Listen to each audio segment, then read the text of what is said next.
Durant la Seconde Guerre mondiale, la défaite française dès 1940 avait permis au maréchal Pétain, héros de la bataille de Verdun lors de la Première Guerre mondiale, de se faire accorder les pleins pouvoirs par l'Assemblée de la Troisième République. Ce dernier en a profité pour instaurer une dictature, organiser la collaboration et participer au génocide avec les Allemands, comme vous le savez. Il a donc mis fin au régime républicain en France au profit du régime de Vichy. Pourtant, aujourd'hui, la France est sous un régime républicain. Nous allons donc nous demander dans ce chapitre comment la République a-t-elle été refondée à la Libération. La première chose à faire pour restaurer la République à la Libération va être de défaire le régime de Vichy et de reconstruire le pays. Alors comme vous le savez, la France, après la Seconde Guerre mondiale, est en ruine. Par exemple, ici vous pouvez voir une photographie du port du Havre. La ville est complètement détruite, d'autant plus qu'elle a été touchée par les bombardements alliés du débarquement en Normandie. Donc la majorité des villes sont détruites en France et les routes, les chemins de fer et tout ce qui peut être utile à transporter des marchandises pour reconstruire le pays ne sont pas en état de fonctionner. De plus, comme vous le savez, les Français connaissent des pénuries alimentaires. Comme on peut le voir ici, les épiceries, les boutiques sont prises d'assaut et les Français sont obligés d'être rationnés afin d'être nourris. Pourtant, afin de reconstruire un pays, il faut qu'il y ait un gouvernement capable de prendre des décisions.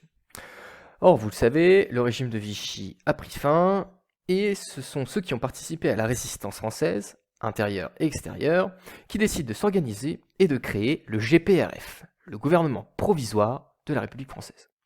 Donc ce gouvernement, comme vous pouvez le voir, le général de Gaulle y participe et va même le diriger.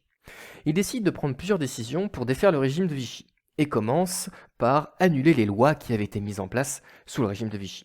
Par exemple, les milices qui étaient chargées de maintenir la sécurité et la surveillance de la société française dans le régime de Vichy sont interdites. Les lois qui étaient discriminatoires envers les juifs également vont être interdites. Donc on va restaurer les libertés des Français en annulant les principales lois qui avaient été mises en place sous le régime de Vichy. Le GPRF va également prendre la décision de rompre totalement avec le régime de Vichy. Effectivement, il faut tenter de se débarrasser de ce passé un petit peu honteux.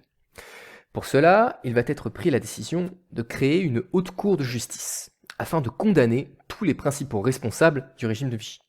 Le principal est le maréchal Pétain, qui sera condamné à mort, bien qu'il ne fera pas cette peine-là, en raison de son grand âge. Celle-ci va être convertie en peine de prison à perpétuité. Mais ce qu'il faut retenir, c'est que l'État décide de sanctionner tous ceux qui ont joué un rôle dans le régime de Vichy. À côté de cette volonté de purger l'administration française de tous ceux qui ont eu des responsabilités sous le régime de Vichy, on observe partout en France le phénomène d'épuration sauvage. Alors qu'est-ce que le phénomène d'épuration sauvage ? Eh bien en fait ce sont des Français, des résistants principalement, qui ont un besoin de vengeance, un besoin de régler des comptes avec ceux qui ont collaboré, eu des relations avec les Allemands.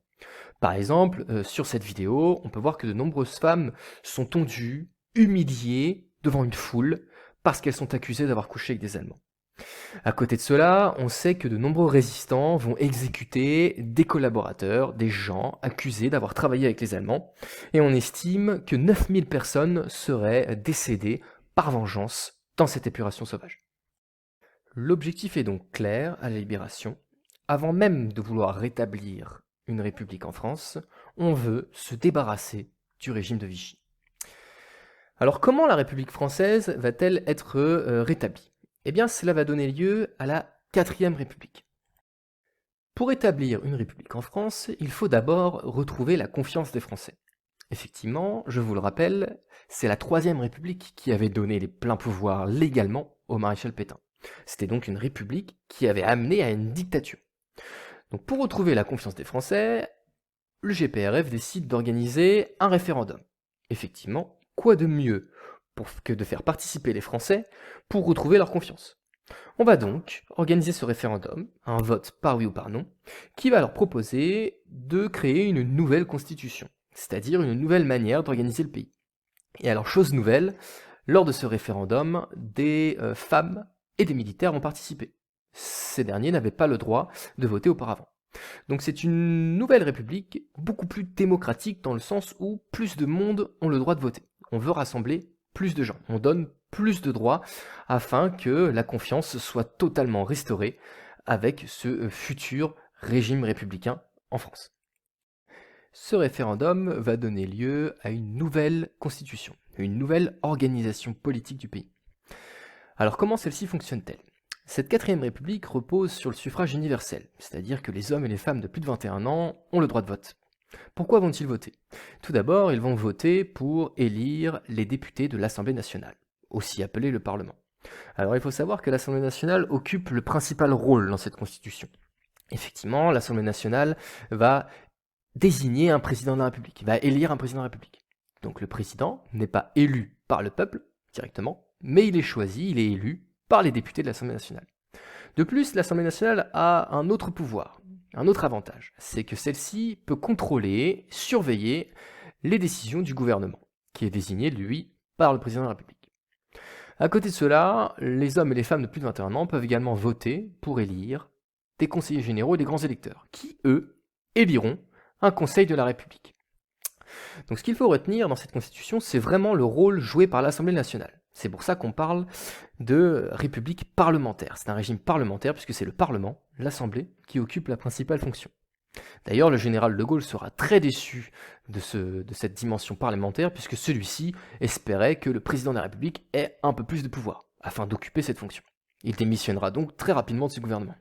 Cette 4ème République doit donc retrouver la confiance des Français en proposant une démocratie beaucoup plus élargie. Les femmes peuvent maintenant voter et on va consulter beaucoup plus souvent la population à travers des référendums et le suffrage universel. Mais cela reste un régime parlementaire avec une Assemblée nationale qui conserve les principaux pouvoirs. On va voir dans une 3e partie que cette 4ème République propose également plusieurs nouveautés pour reconstruire le pays. Tout d'abord, il faut savoir que le CNR, le Conseil national de la résistance, c'est-à-dire les différents groupes de résistants, s'étaient déjà rassemblés à la libération du pays pour réfléchir à un programme afin de reconstruire le pays une fois qu'il sera libéré. La 4ème République va reprendre un certain nombre de ces idées, de ce programme, et les appliquer pour reconstruire un pays qu'on avait vu en ruine. Alors, quelles sont ces idées? Tout d'abord, la première idée est de vouloir nationaliser les principales entreprises et les secteurs clés de l'économie.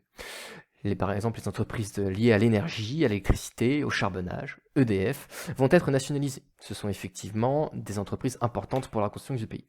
Vous avez également Renault, par exemple, qui va être nationalisé. Par nationaliser, j'entends que l'entreprise va désormais être possédée par l'État. C'est l'État qui est propriétaire et plus un propriétaire privé.